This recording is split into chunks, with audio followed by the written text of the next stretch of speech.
প্রকাশ্যে তৃণমূলের গোষ্ঠীকোন্দল। নদিয়ার রানাঘাট দক্ষিণ তৃণমূল কংগ্রেসের ব্লক টাউন কমিটিতে নতুন রদবদল ঘোষণার পরেই তুঙ্গে অন্দরের কোন্দল। সম্প্রতি দলের বিভিন্ন শহর ও ব্লক কমিটির পদে পরিবর্তন আনা হয়। প্রায় 9.5 বছর ধরে হরিণঘাটা শহর তৃণমূলের সভাপতি ছিলেন উত্তম সাহা। অভিযোগ, হরিণঘাটা শহর সভাপতি পদে ফের তাঁর নাম ঘোষণা না করে সদ্য বিজেপি থেকে তৃণমূলে আসা মিলি সরকারের নাম ঘোষণা করা হয়। আর তাতেই ক্ষুব্ধ দলীয় নেতাকর্মীরা। তাদের অভিযোগ, বিজেপি থেকে নতুন কেউ এত বড় দায়িত্ব পেয়ে গেল, এটা মেনে নেওয়া কঠিন। ক্ষোভ প্রকাশ দলের অন্যান্য কর্মীদেরও।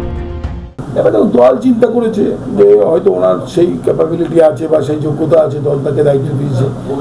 কিন্তু আগামী দিনে সেটা দেখা যাবে যে দলের যে সিদ্ধান্ত সেটা সঠিক ছিল কি না ব্যাঠিক ছিল।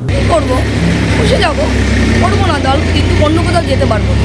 চাই যে দল যদি মনে করে যদি না অন্য কাউকে দেবে তাকে মেতে নেবো, কিন্তু ওনাকে মানতে পারবো না। বিজেপি যখন দখলদারি মারধর করে তখন উত্তম সাহার নেতৃত্বে লড়াই করেছে তৃণমূল। এত কিছুর পরও তাকে পদ থেকে সরিয়ে দেওয়া অন্যায়, দাবি হরিণঘাটা পুরসভার কাউন্সিলর সঞ্জীব রামের। তাঁর আরও দাবি, একসময় দলের সুপ্রিমো তথা মুখ্যমন্ত্রী মমতা বন্দ্যোপাধ্যায়কেও কুরুচিকর মন্তব্য করেছিলেন, অথচ আজ তাকেই সভাপতি করা হয়েছে। ক্ষোভ হরিণঘাটার কাউন্সিলরের মুখে। তার নেতৃত্বে আমরা এতদিন একটা শহর চলেছে, খারাপ লাগে কারণ লোকটা প্রত্যেকটা কর্মীকে নিয়ে চলার চেষ্টা করেন। দলের সিদ্ধান্তের বাইরে আমরা কেউ নই, কিন্তু কারণ দল যেটা সিদ্ধান্ত দেবে, দল যদি বেটার কিছু ভেবে থাকে অবশ্যই ভালো, ঠিক আছে। কিন্তু খারাপ লাগছে, ভদ্রলোক ভালোভাবে কাজ করছিলেন। আগামী দিনে কিভাবে চলবে সেটা যাকে দায়িত্ব দিয়েছে সে সেভাবে পরিচালনা করবে। তো 2019 সালেও বিজেপি করেছে, 20 সালেও করেছে, এবং তখন আমাদের মমতা বন্দ্যোপাধ্যায়কে মানে যেভাবে ন্যাক্কারজনকভাবে গালাগালি করেছে, আমাদের কাছে নিজেদেরই খারাপ লাগে। অন্যদিকে তৃণমূলের নতুন শহর সভাপতি মিলি সরকারের দাবি, মানসিকতা ঠিক রাখলে সবাই দলের সিদ্ধান্ত মানবেন। তিনি আরও জানান, বিরোধীদের মতো পুরনো মানসিকতা নিয়ে এগোতে চান না। নতুন দলে আসার পর থেকেই তৃণমূলের নীতি আদর্শ অনুসরণ করছেন। প্রথম কথা হচ্ছে, মানা না মানার মধ্যে দল চলে না, প্রত্যেকের মানসিকতা দিয়ে চলে। যদি মানসিকতাকে ঠিকঠাক রাখা হয়, যারা দলের অন্তঃপ্রাণ হবে, আমি আশা রাখবো তারা দলের সিদ্ধান্তকে চূড়ান্ত করেই চলবে।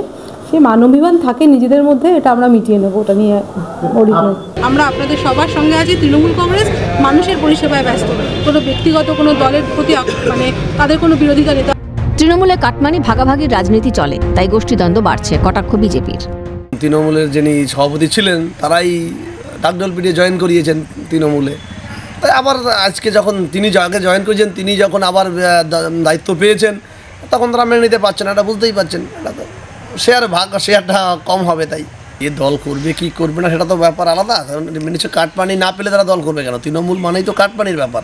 তৃণমূল যারা করে প্রত্যেকে কাটপানি না পেলে কেউ দল করবে। বছর ঘুরলেই বিধানসভা নির্বাচন, তার আগেই তৃণমূলের অন্তরে কোন্দল, পদের লড়াইয়ে প্রাক্তন বর্তমান। তবে নতুনকে স্বাগত জানিয়ে পুরনোকে বঞ্চনা করছে শাসক শিবির, জানিয়ে উঠছে একাধিক প্রশ্ন। নদিয়া থেকে সুবীর দাসের রিপোর্ট, ক্যালকাটা নিউজ।